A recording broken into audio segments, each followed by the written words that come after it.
po ba? Kayo po? Talikod po kayo? Dito po tayo mag-debate po tayo sa palakasan ng palakpak. Kayo po yung mga guys namin ng mga audience na nakaupo.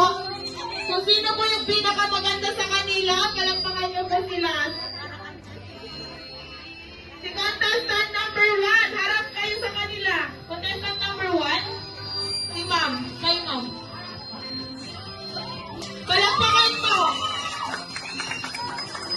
Contestant number 2.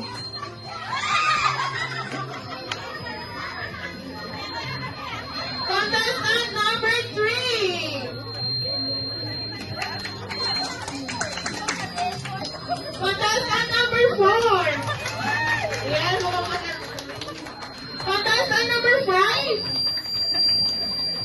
Yan, dahil dyan, palakpakan natin sila. Lahat sila